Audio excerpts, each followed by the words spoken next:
আলাইকুম ওয়া রাহমাতুল্লাহি ওয়া বারাকাতুহু। ওয়ালাইকুম আসসালাম ওয়া রাহমাতুল্লাহি ওয়া বারাকাতুহু। কেমন আছেন শাইখ আপনি? আলহামদুলিল্লাহ বিখাইর, আমি ভালো আছি। আম্মুজি আতিয়া মুনাওয়ারা, তুমি কেমন আছো? আলহামদুলিল্লাহ, আমিও ভালো আছি। শুরু করছি আমাদের মূল অনুষ্ঠান মাথায় কত প্রশ্ন আসে আজকের পর্বে। আজান মাসুদ, তুমি তোমার প্রশ্নটি করো। আসসালামু আলাইকুম। হজ মাসে রোজা রাখার ফজিলত কি? মাশাআল্লাহ।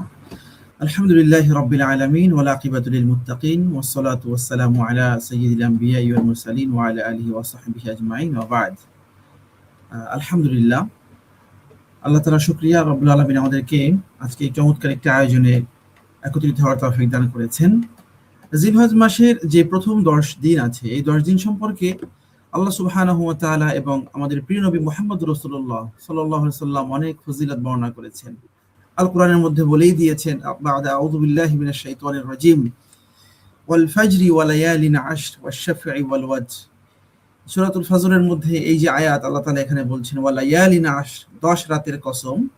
এবং মুফাসসিরে কিরামগণ, ফুকাহায়ে কিরামগণ, তারা সবাই এই বিষয়ে মোটামুটি একমত যে এই 10 রাত বলতে আল্লাহ সুবহানাহু ওয়া তাআলা জিলহজের এই যে 10 দিন আছে, এই প্রথম দশককে উদ্দেশ্য করেছেন। তার মানে হচ্ছে জিলহজের এই প্রথম 10 দিনের অনেক বেশি গুরুত্ব রয়েছে। এছাড়াও আমরা যদি আমাদের প্রিয় নবী মুহাম্মদ রাসূলুল্লাহ সাল্লাল্লাহু আলাইহি ওয়াসাল্লামের হাদিসের দিকে তাকাই, তাহলে আমরা সেখান থেকে যে নির্দেশনাগুলো পাই এর মধ্যে রয়েছে এই জিলহজের প্রথম দশকের মধ্যে রয়েছে ইয়াউমে আরাফা। আর ইয়াউমে আরাফার ব্যাপারে হাদিস এসেছে, যে ব্যক্তি ইয়াউমে আরাফার রোজা রাখবে, আল্লাহ সুবহানাহু ওয়া তাআলা তার জীবনের সানাতাল্লাতি ক্বাবলা ওয়া সানাতাল্লাতি বাদা, অর্থাৎ তার জীবনের পূর্বের 1 বছর এবং পরবর্তী 1 বছরের সকল গুনাহগুলোকে মাফ করে দিবেন। সুবহানাল্লাহি ওয়া বিহামদিহি। অর্থাৎ কেউ যদি আরাফার দিনে রোজা রাখে। এছাড়াও জিলহজের প্রথম দশকে রোজা রাখার ব্যাপারে হাদিসের মধ্যে অনেক ফজিলত এসেছে।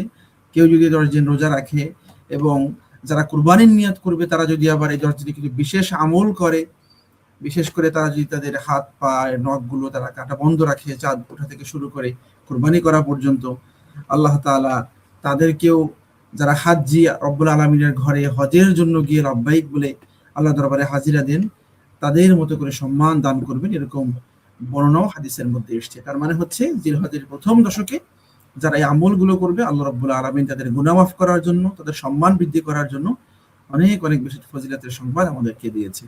আশা করি তুমি বুঝতে পেরেছো।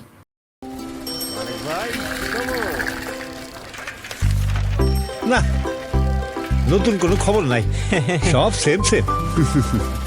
এই যে শুধু নতুন না, গরম খবর, এম ক্যাশ। এখন এম ক্যাশে সবচেয়ে কম ক্যাশ আউট চার্জ। হাজারে মাত্র 13 টাকা 90 পয়সা। বলো কি, মাত্র 13 টাকা 90 পয়সা? জি, প্রতিদিনের লেনদেনে এম ক্যাশ। দ্বিতীয় প্রশ্নটি করবেন রামিসা হোসাইন। আসসালামু আলাইকুম ওয়া রাহমাতুল্লাহি ওয়া বারাকাতুহু। আমার প্রথম প্রশ্নটি হলো, আমরা কিভাবে বুঝবো যে আমরা সত্যিকারের ঈমানদার হতে পেরেছি নাকি পারিনি? খুবই চমৎকার প্রশ্ন করেছো আম্মুজি রামিসা। এটি বোঝার একটা ছোট্ট টেকনিক আছে। আমি প্রিয় নবী মুহাম্মদ রাসূলুল্লাহ সাল্লাল্লাহু আলাইহি ওয়াসাল্লামের একটি হাদিস তোমাকে শোনাতে চাই। তিনি বলেছেন, ইযা সাররাতকা হাসানাতুকা ওয়া ইযা সাআতকা সাইয়্যাতুকা ফাআনতা মুমিন। যখন তুমি দেখবে কোনো ভালো কাজ করলে পরে তোমার মনের মধ্যে ভালো লাগে, আর কোনো খারাপ কাজ করলে পরে তোমার মনের মধ্যে অনুশোচনা হয়, খারাপ লাগা কাজ করে, তখন তুমি ভাববে ফাআনতা মুমিন, তুমি এখনো একজন ভালো মুমিন হিসেবে আছো। আর যদি এই ফিলিংস তোমার মনের মধ্যে না থাকে, তাহলে তুমি ভেবে নিতে পারো যে আমার ঈমান অনেক দুর্বল জায়গায় চলে গিয়েছে। তার মানে হচ্ছে, যখন তুমি কোনো ভালো কাজ করবে, যেমন তুমি হয়তো একজন গরিব মানুষকে হেল্প করলে, অথবা তুমি তোমার আম্মুর কোনো কাজে হেল্প করলে, অথবা তুমি কাউকে 5 টাকা দান করলে, অথবা হতে পারে তুমি নামাজ পড়লে, তুমি কোরআন তিলাওয়াত করলে, যত ভালো কাজ আছে, এরকম ভালো কাজ করার পরে তোমার কাছে যদি ভালো লাগে, আলহামদুলিল্লাহ আমি একটি ভালো কাজ করলাম, আল্লাহ তাআলা আমাকে ভালো কাজটির জন্য কবুল করেছেন, যদি মনের মধ্যে পুলকিত বোধ হয়, তোমার যদি ভালো লাগা কাজ করে, তাহলে তুমি ভাববে তুমি এখনো একজন ভালো মুমিন হিসেবে আল্লাহর দরবারে লিপিবদ্ধ আছো। আর যদি কখনো তুমি কোনো খারাপ কাজ করে ফেলো, হয়তো তোমার দ্বারা কোনো একটা নাটক দেখা হয়ে গিয়েছে, কোনো একটা গান শোনা হয়ে গিয়েছে, ভুলক্রমে শয়তান ওয়াসওয়াসায় পড়ে, বা কাউকে তুমি একটা গালি দিয়ে ফেলেছো, কাউকে কষ্ট দিয়েছো, এই কাজটা করার পরে যদি মনের মধ্যে খারাপ লাগে তোমার, যে কাজটা করা ঠিক হয়নি, কেন করলাম আমি, তোমার মধ্যে যদি রিগ্রেট ফিল হয়, তুমি মনে করবে আলহামদুলিল্লাহ আমি এখনো একজন ভালো মুমিন হিসেবে আছি। কিন্তু যদি এর উল্টোটা হয়ে যায়, যে কোনো ভালো কাজ করার পরেও তোমার মনের মধ্যে ভালো লাগছে না, তোমার কোনো অনুভূতি আসে না, নামাজ পড়লেও যেমন লাগে না পড়লেও তেমন লাগে, গান শুনলেও যেমন লাগে না শুনলেও তেমন লাগে, মনের মধ্যে কোনো ভালো লাগা খারাপ লাগা কাজ করে না, ভালো কাজ করলে ভালোও লাগে না, মন্দ কাজ করার পরে নিজের মনের মধ্যে কোনো রিগ্রেট ফিল হয় না, অনুশোচনা আসে না, তাহলে তুমি ভেবে নিবে যে আমার ঈমান হয়তো খুবই নিভু নিভু পর্যায়ে আছে, দুর্বল অবস্থায় আছে। সুতরাং আমরা এখনো কেমন মুমিন হিসেবে জীবনযাপন করছি এটা বোঝার জন্য এই হাদিসটি আমাদের জন্য একটি ছোট্ট প্যারামিটার হতে পারে। আল্লাহ তাআলা আমাদের সবাইকে ভালো মুমিন হওয়ার তৌফিক দান করুন, আমিন। মাশাআল্লাহ, শাইখ প্রশ্নটির উত্তর এত সুন্দর করে বুঝিয়ে দিয়েছেন। এবার আমাদের প্রশ্নটি করবে শাইখ, তুমি তোমার প্রশ্নটি করতে পারো। আসসালামু আলাইকুম ওয়া রাহমাতুল্লাহি ওয়া বারাকাতুহু। ওয়ালাইকুম আসসালাম ওয়া রাহমাতুল্লাহি ওয়া বারাকাতুহু। তুমি তোমার প্রশ্নটি করো। মুমিন ও মুসলিমের মধ্যে পার্থক্য মুমিন ও মুসলিমের মধ্যে পার্থক্য কি? জি। আচ্ছা, ঠিক আছে, খুবই চমৎকার প্রশ্ন, মাশাআল্লাহ। তবে প্রশ্নটি একটু ক্রিটিক্যাল। কেমন? সাধারণত এগুলো যারা বড় মানুষ, যাদের বুঝ শক্তি অনেক প্রখর, তারা এই বিষয়গুলো চিন্তা করেন। তুমি ছোট্ট মানুষ চিন্তা করেছো, জন্য তোমাকে অনেক অনেক বেশি মুবারকবাদ। এই যে দুটি টার্ম মুমিন এবং মুসলিম, দুইটি টার্মই কোরআনের মধ্যে এসেছে। আল্লাহ তাআলা নবী ইব্রাহিম আলাইহিস সালামকে সম্বোধন করতে গিয়ে অনেক জায়গায় বলেছেন যে আপনি বলুন ওয়া আনা আউয়ালুল মুসলিমিন, আমি হচ্ছি প্রথম মুসলিম ব্যক্তি। কেমন? এরপরে কোরআনের মধ্যে এসছে আসলামতু লিরাব্বিল আলামিন, আমি আমার আল্লাহ রাব্বুল আলামিনের কাছে আত্মসমর্পণ করলাম। অর্থাৎ মুসলিম শব্দটি কোরআনের মধ্যে এসেছে। আর মুমিন শব্দটি অনেক জায়গাতে এসেছে। আল্লাহ তাআলা বলেছেন আল্লাযীনা ইউমিনুনা বিল গায়ব ক্বাদ আফলাহাল মুমিনুন, অনেক জায়গায় এসেছে। দুটি হচ্ছে কোরআনের টার্ম। তবে মুমিন এবং মুসলিম এই দুই শব্দের মধ্যে একটু ছোট্ট করে মুতলাক মুকাইয়াদ সম্পর্ক আছে। সেটি হচ্ছে মুমিন হচ্ছে যে ব্যক্তি আল্লাহ তাআলাকে বিশ্বাস করে সেই মুমিন। আল্লাহ তাআলাকে বিশ্বাস করলো, সে পরকালে বিশ্বাস করলো, আখিরাতে বিশ্বাস করলো, ইয়াউমুল হিসাবে বিশ্বাস করলো, জান্নাত জাহান্নামে বিশ্বাস করলো, রাসূলদের প্রতি বিশ্বাস করলো, আসমানি কিতাবে বিশ্বাস করলো, কদরের উপরে বিশ্বাস করলো। অর্থাৎ এই যে 6টি বিষয় আছে ঈমানের, যেটা আমরা পড়েছি আমানতু বিল্লাহি ওয়া মালাইকাতিহি ওয়া কুতুবিহি ওয়া রাসূলিহি ওয়াল ইয়াউমিল আখির ওয়াল কদরি খাইরিহি ওয়া শাররিহি মিনাল্লাহি তাআলা। এই 6টি প্রিন্সিপালসের উপরে যে ব্যক্তি বিলিভ করবে, বিশ্বাস করবে, সেই হচ্ছে একজন মুমিন। আর মুসলিম হচ্ছে যে ব্যক্তি এই 6টি বিষয়ে তো বিশ্বাস করবেই, বরং সে আল্লাহ তাআলার কাছে নিজেকে কমপ্লিটলি সারেন্ডার করে দিবে। আল্লাহ তাআলা যা বলবে বিনা বাক্যে সে এগুলো মেনে নেওয়ার মতো মানসিকতা নিজের মধ্যে লালন করবে, সে হচ্ছে মুসলিম। কারণ ইসলাম শব্দের অর্থই হচ্ছে সারেন্ডার করা, আত্মসমর্পণ করা। যে ব্যক্তি নিজের জীবনের সকল শাহাওয়াতকে, সকল চাওয়া পাওয়াকে, সকল ডিজায়ারকে আল্লাহ তাআলার সিদ্ধান্তের উপরে এটাকে সমর্পণ করতে পারবে, আল্লাহ রাব্বুল আলামিনের ডিসিশনকে তার জীবনের চূড়ান্ত ডিসিশন হিসেবে মেনে নেওয়ার মতো মেন্টালিটি লালন করতে পারবে, সেই হচ্ছে একজন মুসলিম।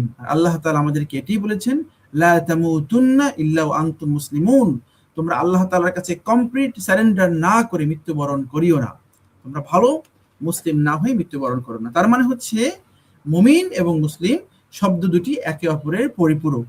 আল্লাহ তাআলা যে 6টি বিষয়ের কথা বলেছেন, 6টি বিষয় ঈমান আনার নাম হচ্ছে মুমিন। আর ঈমান আনার পরেও যারা নিজের জীবনের ঈমানের সকল ঘাটতিগুলোকে ফিল আপ করে নিজেকে 100% আল্লাহ তাআলার কাছে সুপর্দ করে দেয়, সে হচ্ছে একজন মুসলিম, অর্থাৎ কমপ্লিটলি সারেন্ডার্ড পারসন বিফোর আল্লাহ সুবহানাহু ওয়া তাআলা। আশা করি তুমি বুঝতে পেরেছো।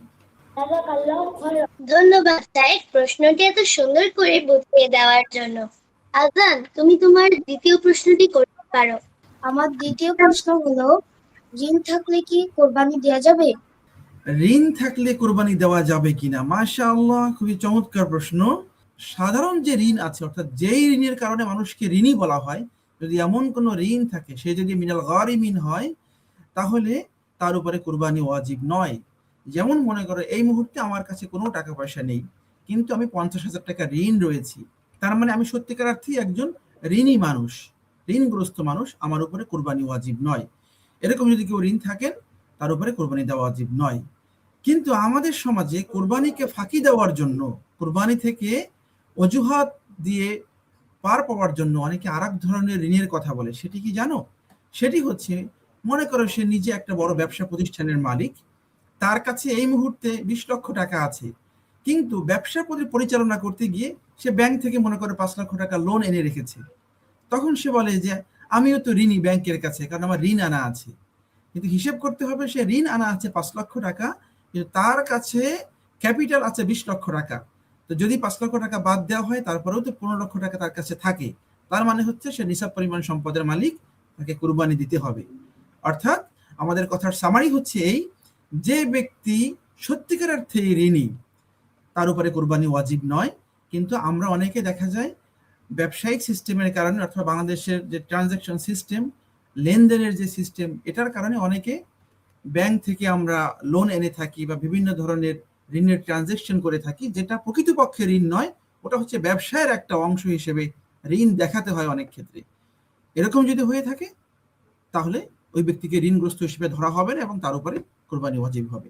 আরো সহজ কথা হচ্ছে, সে যে পরিমাণ টাকা ঋণগ্রস্ত রয়েছে তার মূল ক্যাপিটাল থেকে ওটা বাদ দেওয়ার পরে যদি তার কাছে নিসব পরিমাণ সম্পদ থাকে, তাহলে তার উপরে কোরবানি দেওয়া ওয়াজিব হবে এবং কোরবানি দিতে হবে।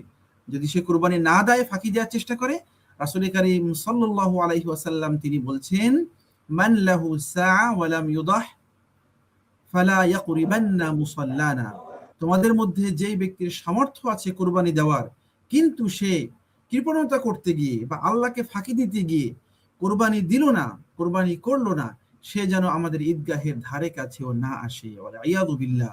রাসূল আকরাম সাল্লাল্লাহু আলাইহি ওয়াসাল্লাম কিন্তু তাকে অভিশাপ দিয়েছেন, তাকে তার জন্য অকল্যাণ কামনা করেছেন এবং তাকে ভালো চোখে দেখেননি। সুতরাং আল্লাহ তাআলা আমাদেরকে এরকম বদনসিব মানুষদের থেকে মুক্ত রাখুন, আল্লাহুম্মা আমিন। ধন্যবাদ সাইদ। রামিসা হোসেন, রামিসা, তুমি তোমার দ্বিতীয় প্রশ্নটি করতে পারো। আমার নামাজ ফরজ হয়েছে, কিন্তু আমার অলসতার কারণে নামাজ পড়া না হলে এখানে আমি কি করতে পারি?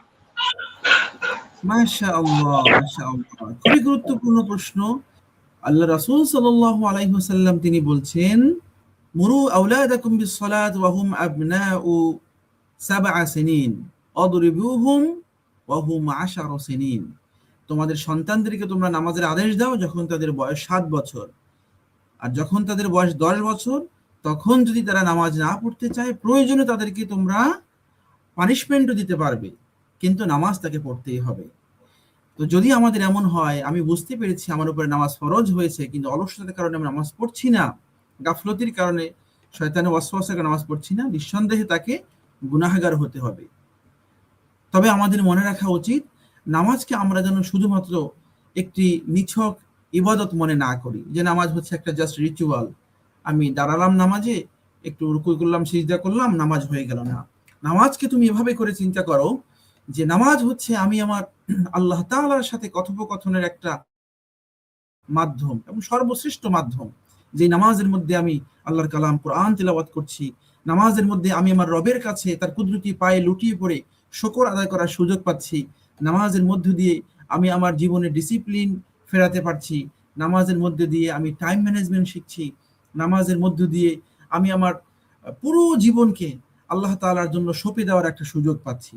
তুমি যদি তোমার সাথে এবং তোমার সৃষ্টিকর্তার সাথে, দ্যাট মিনস আল্লাহ সুবহানাহু ওয়া তাআলার সাথে নামাজের বিষয়টাকে একটা লিঙ্কিং এর জায়গা থেকে, একটা বন্ধনের জায়গা থেকে চিন্তা করতে পারো, তাহলে দেখবে ইনশাআল্লাহ এই অলসতা, গড়িমসি মনের মধ্যে আসবে না ইনশাআল্লাহ। নামাজকে একটা সুযোগ হিসেবে নিতে হবে, যে আল্লাহ তাআলা আমাকে এই সুযোগ দিয়েছেন তার সাথে আমার কানেকশনকে, আমার সম্পর্ককে বিল্ড আপ করার জন্য। সুতরাং এই সুযোগ আমাকে যে কোনো উপায়ে লুফে নিতেই হবে। তাহলে দেখবে ইনশাআল্লাহ তোমার মধ্যে যখন সেই অনুভূতি জাগ্রত হবে, তখন তুমি এই সুযোগকে আর হাতছাড়া করবে না, তোমার মধ্যে অলসতা আসবে না। আল্লাহ তাআলা তোমাকে তৌফিক দান করুন, আমিন। সাইদ, আমরা সকলেই জানি কুরবানির মাংসকে আমরা আমাদের 3 ভাগে ভাগ করা হচ্ছে।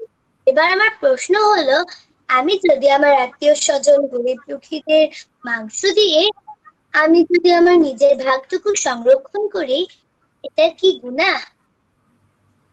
মাশাআল্লাহ, খুবই চমৎকার এবং প্রাসঙ্গিক প্রশ্ন।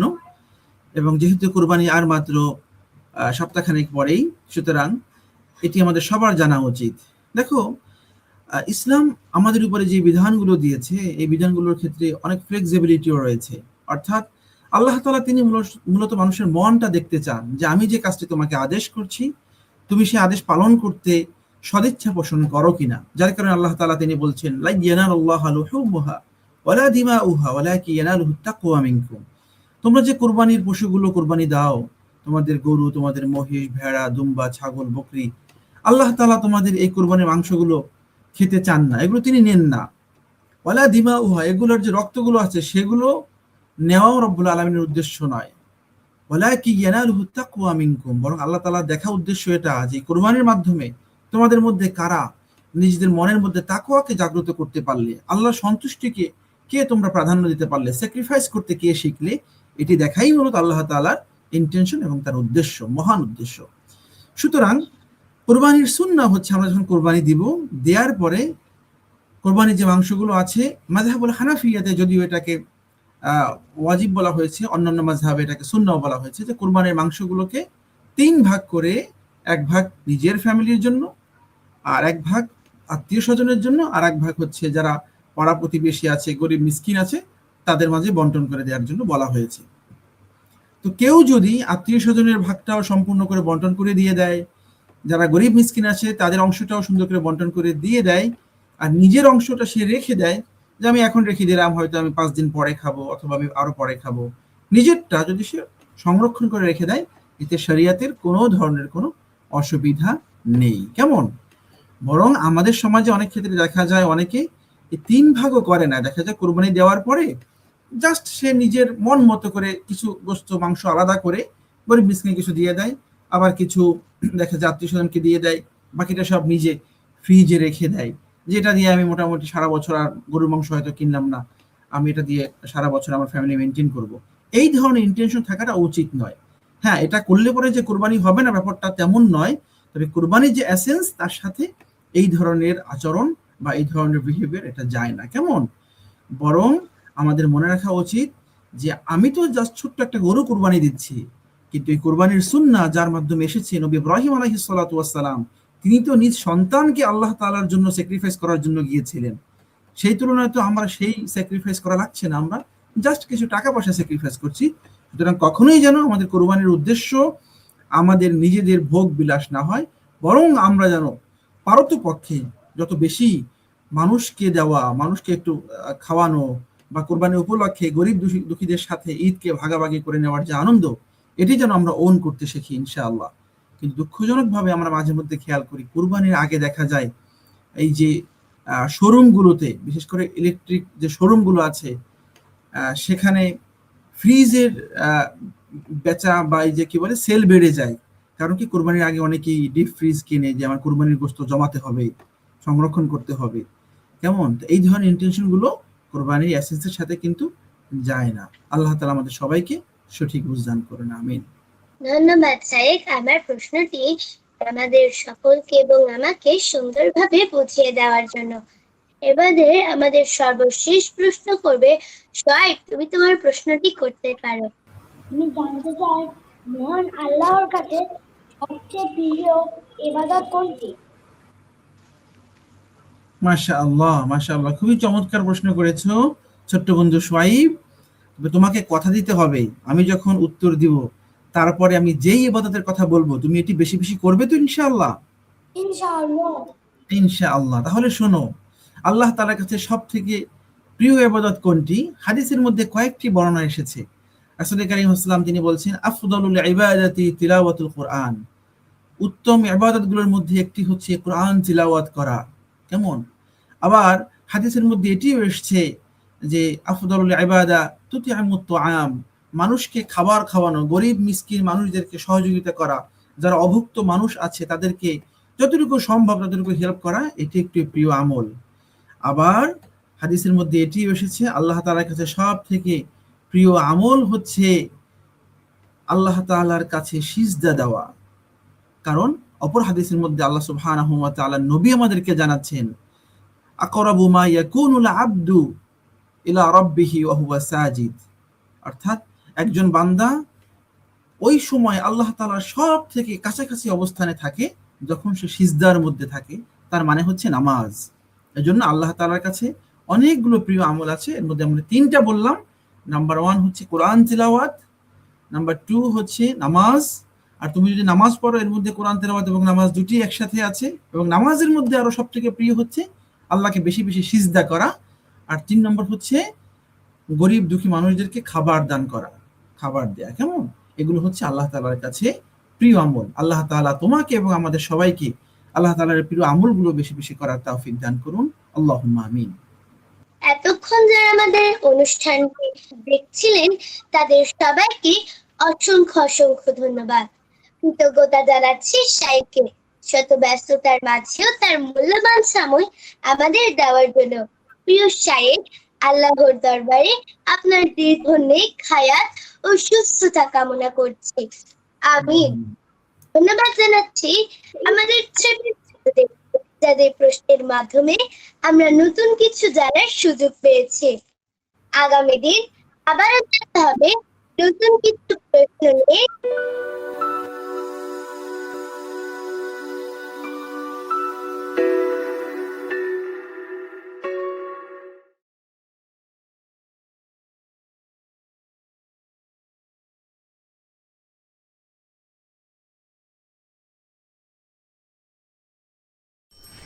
এম ক্যাশ করব। জি। কি খবর কামাল ভাই? ভালো। আপনি এখানে? ছেলে বিদেশ থেকে এম ক্যাশে টাকা পাঠাইছে। আমার ছেলেও তো পাঠায়, খরচ অনেক বেশি, তোলা অনেক ঝামেলা। কিসের ঝামেলা? ছেলেরে বলবেন সরাসরি এম ক্যাশে টাকা পাঠাইতে। এম ক্যাশে রেমিটেন্সের ক্যাশ আউট চার্জ প্রতি 1000-এ মাত্র 7 টাকা। রেমিটেন্স আসবে সরাসরি, তুলুন সহজে এম ক্যাশ।